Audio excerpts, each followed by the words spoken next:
Here are the top stories for today, June 24, 2019.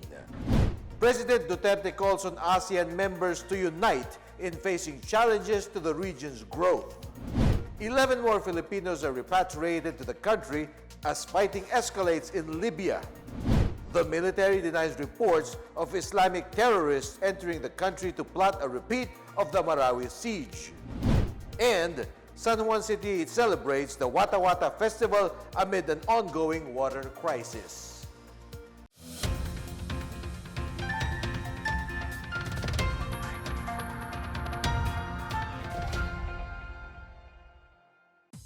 Good day, I'm Rom Dulfo. Welcome to the PNA Newsroom.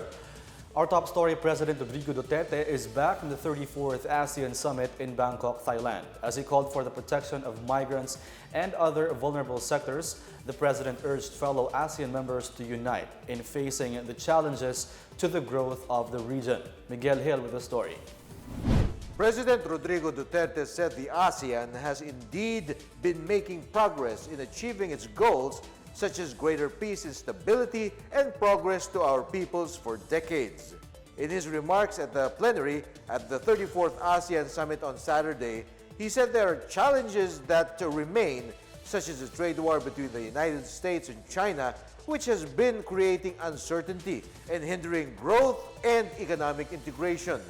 He said while the US and China have to take the high road and resolve their differences, the ASEAN must strengthen support for a rules-based and open multilateral trading system.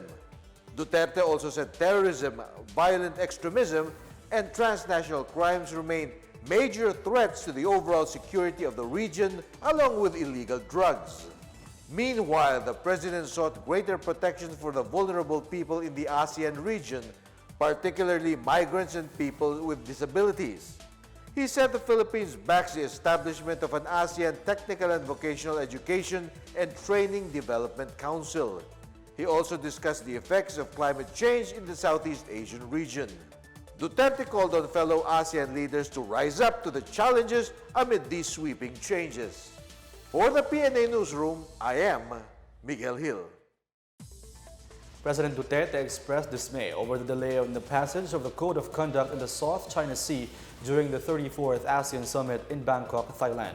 Malacanang says President Duterte will continue to push for the implementation of the 2002 Declaration on the Conduct of Parties in the South China Sea, where the Philippines is country coordinator for ASEAN-China dialogue relations. However, there will be higher chances of maritime incidents and miscalculations if ASEAN members take longer to conclude the passage of the Code of Conduct.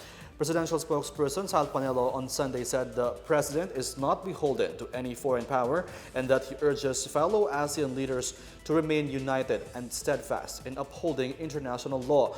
Panelo also conveys the president's gratitude to Vietnamese Prime Minister Nguyen Xuan Phuc for the rescue given by Vietnamese fishermen during the Recto Bank incident that involved Filipino and Chinese vessels. Meanwhile, President Duterte and Indonesian President Joko Widodo held a bilateral meeting on the sidelines of the ASEAN Summit in Bangkok. The President and Widodo discussed continuous cooperation in securing peace and order. Both countries joined the fight against terrorism, illegal drugs, and corruption. The two leaders also addressed the Philippines' safeguard measure against coffee imports from Indonesia. The safeguard measure was due to the lower import price, which is below the trigger price of 203 pesos and 74 centavos per kilo set by the Philippines. The issue also prompted a review of the current restrictive market access of Philippine products to Indonesia. The two leaders agreed to have more Indonesian market access for agri-based products and industrial products from the Philippines. The Department of Foreign Affairs, or DFA, on Saturday canceled the issuance of courtesy diplomatic passports to all former Philippine ambassadors and DFA secretaries. The DFA Office of Consular Affairs will also require the surrender of courtesy diplomatic passports for physical cancellation. It said the practice of issuing courtesy diplomatic passports to former DFA secretaries and ambassadors shall henceforth be discontinued. The cancellation came after former DFA chief Albert Del Rosario was barred from entering Hong Kong last Friday. According to the DFA, Del Rosario's diplomatic passport was revalidated for a business trip to Hong Kong. The passport was supposed to be valid until December 19, 2021. Malacanang is set to hold its pre-SONA forum in preparation for President Duterte's State of the Nation Address, or SONA, this July. More on this and other news around the metro from Janice Cave. Malacanang is preparing for President Rodrigo Duterte's State of the Nation Address this July with its 3-day pre-SONA forum. Cabinet Secretary Carlo Nograles said cabinet members will tour the regions to report to the public the accomplishments of the Duterte administration. The first forum will be held at the PICC in Pasay City on July 1.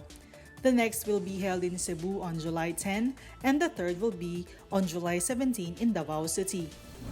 Meanwhile, the Philippine Army paid homage to veteran actor Eddie Garcia.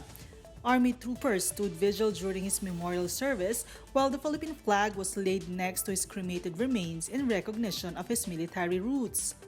Army spokesperson Lieutenant Colonel Ramon Zagala said Garcia is an inspiration and an example of service to the country. Garcia was a former Philippine Scouts member who was one of those deployed to Okinawa, Japan during World War II. In other news, the PNP Highway Patrol Group assures that President Duterte's promise to cut down travel time from Cubao to Makati to 5 minutes is doable. Director Roberto Fajardo said discipline and following traffic rules is needed from drivers to make traffic flow smoother and less congested. Meantime, they will pursue the setup of permanent barriers for bus lanes, removal of bus terminals along EDSA, and establishing a dedicated fast lane. For the PNA Newsroom, I'm Janice Cave. Still to come, 11 more Filipinos are repatriated to the country as fighting escalates in Libya. The military denies reports of Islamic terrorists entering the country to plot a repeat of the Marawi siege. More on these when the PNA Newsroom continues.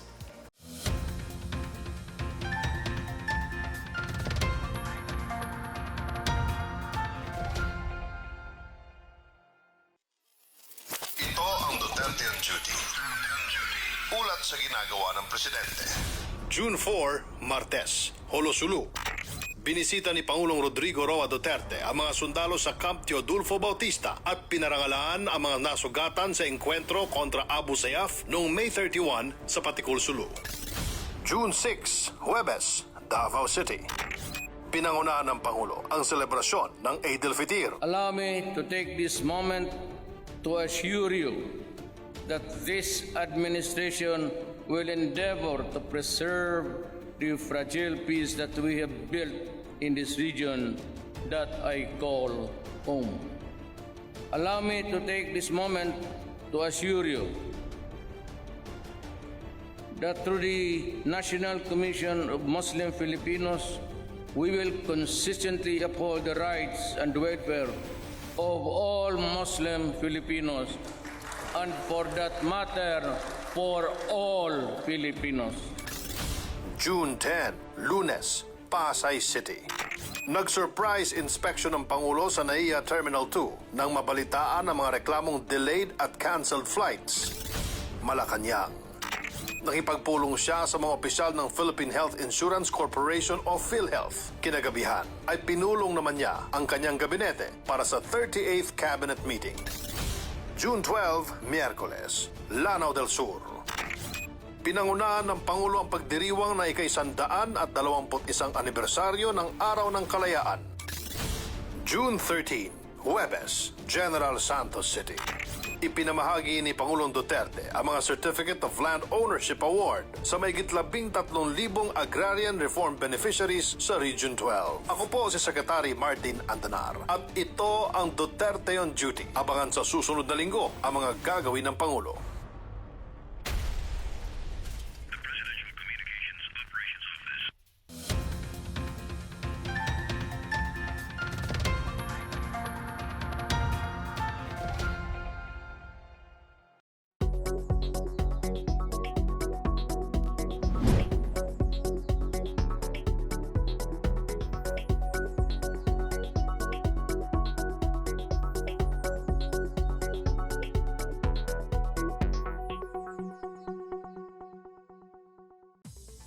11 more Pinoys returned home from Tripoli Sunday night as fighting rages between warring factions in Libya. This as the hostilities between the forces of the Libyan National Army and the internationally recognized Government of National Accord has intensified over the weekend. The latest arrival brings to 84 the total number of OFWs who have been repatriated since April. The DFA said 11 Filipinos belong to the 7th batch of the continuing repatriation program by the Philippine government. The Philippine Embassy in Libya estimates that there are still over 1,000 Filipinos in Tripoli. Many reportedly continue to refuse to be repatriated for fear of losing their jobs. The embassy continues to advise Filipinos there to stay safe and evacuate if needed. The military on Sunday has criticized human rights group Karapatan and its allies for being selective and biased in helping people who need their assistance. According to Major General Antonio PRRD of the National Task Force to End Communist Local Armed Conflict, the so-called human rights defenders are silent on the beheading of former NPA-turned-CAFGU member Riyard Badiang, who was kidnapped together with 6 civilian Manobos on May 30. The group also tried to recover the cadaver of the NPA leader of Sub-Regional Military Area 4 based in Palawan and 2 other Red fighters who perished in an encounter with 203rd Infantry Brigade troops in Mansalay, Mindoro last June 13. PRRD said the government should file criminal charges against Karapatan for obstructing justice. Meanwhile, Brigadier General Marceliano Chofilo of Philippine Army's 203rd Infantry Brigade Commander urged Karapatan and the National Union of People's Lawyers, or NUPL, to condemn the NPA and its allies for killing civilians in Mansalay. President Duterte on Saturday urged Thai businessmen to invest more in the Philippines, citing the uptick in the country's economic indicators. During a courtesy call by Thai businessmen at the Waldorf Astoria, the president introduced Metro Manila, Pampanga, Clark, Cebu, Bohol, and Davao as the country's new industrial destinations. The president said the Philippines values the economic partnership with Thailand and that he was pleased with the current Thai investments in the country.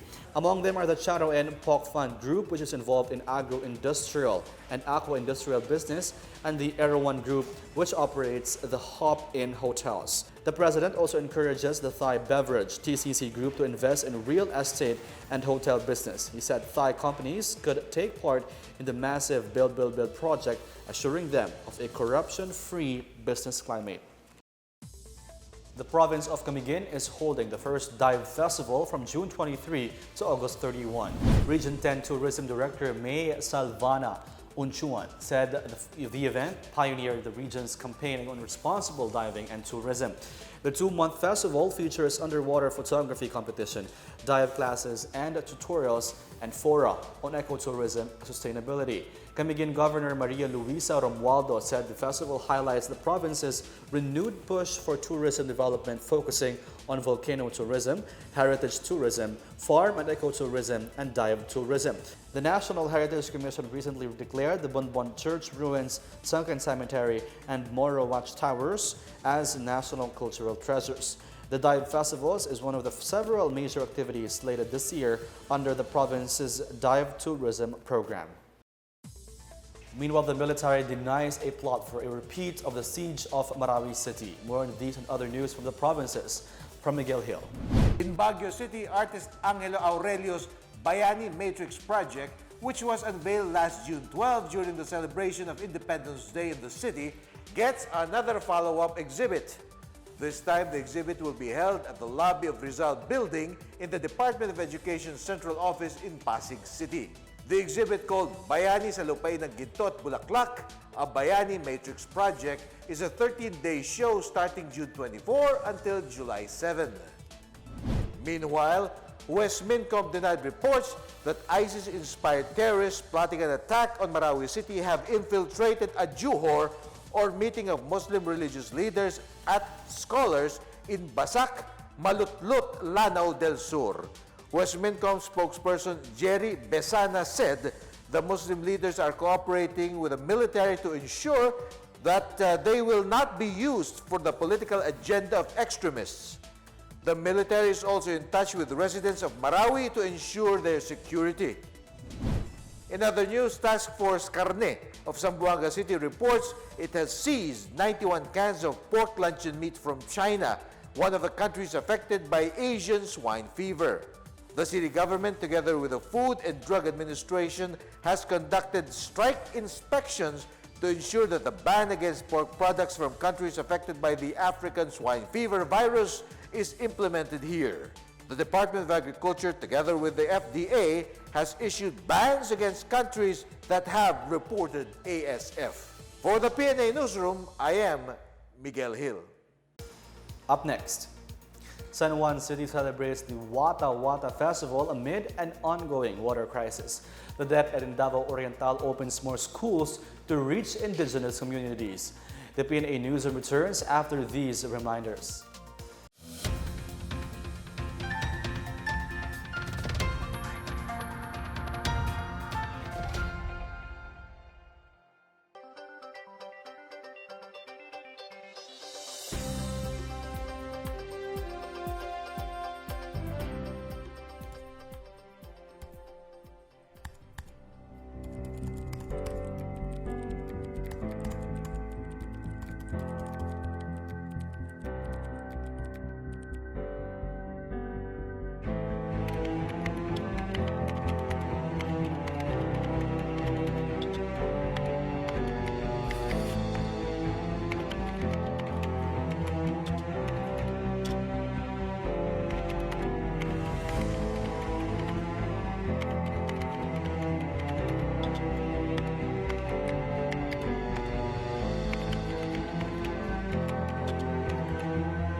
Keeping the tradition alive, San Juan City residents pushed through with the Wattah Wattah Festival celebration today in honor of the feast day of its patron saint, John the Baptist. San Juan annually holds the traditional basaan or dousing of water in the streets to emulate the saint.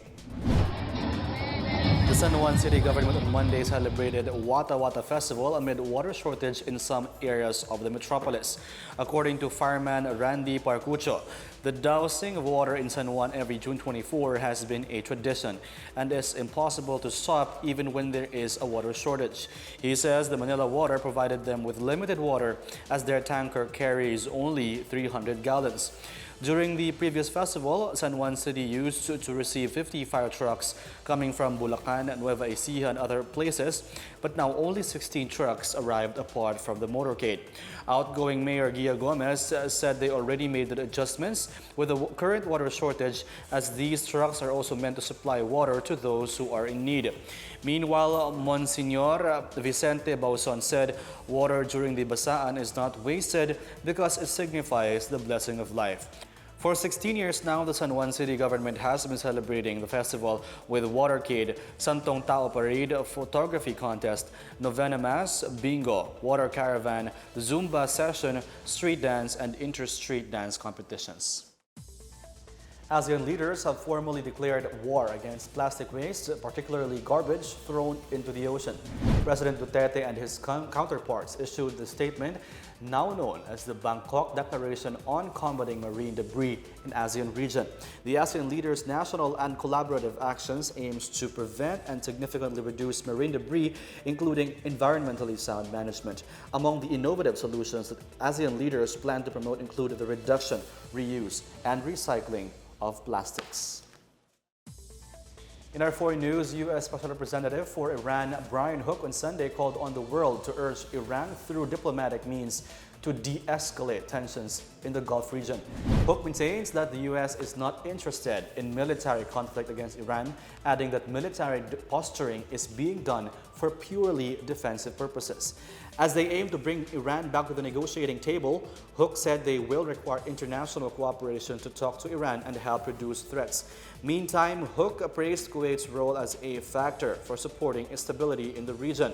He said the U.S. shares Kuwait's desire and commitment to protecting shipping routes in the region, particularly those threatened by Iran. He notes that Kuwait is a leading country in the Gulf Cooperation Council and plays with other countries a special role to support diplomacy and peace. In sports, Stanley Pringle proved his worth to Barangay Ginebra as he led them to a lopsided victory over the NLEX Road Warriors of the PBA Commissioner's Cup on Sunday. Pringle teamed up with Justin Brownlee and L.A. Tenorio as they unleashed their combined firepower in the third quarter. The league scoring champ, who just got traded from Northport, finished the game with 16 points, 8 rebounds, 3 assists, and 2 steals. Brownlee finished with 37 points, 8 rebounds, 7 dish-offs, and 5 steals. Tenorio and Greg Slaughter also wound up with double-digit outputs. Meanwhile, Rain or Shine finally broke its string of losses against Colombian Chip on overtime. Rain and Batak made a jumper that lifted the Ilaso Painters over Colombian Chip, cutting short their 4-game losing skid to the same team in as many conferences. Denzel Bowles notched 29 points, 14 rebounds, and 10 assists, while Nambatak as well as fellow starter Joel Ponferrada chipped in 10 each. Some children in remote areas still don't have access to schools, making them vulnerable to influences by communist terrorist groups. This is why the Education Department launched a program that will bring basic education to these far-flung areas. Janice Cado with the story. True to its promise to provide accessible and quality education to the indigenous youth, the Department of Education has established last-mile schools in remote places across the country.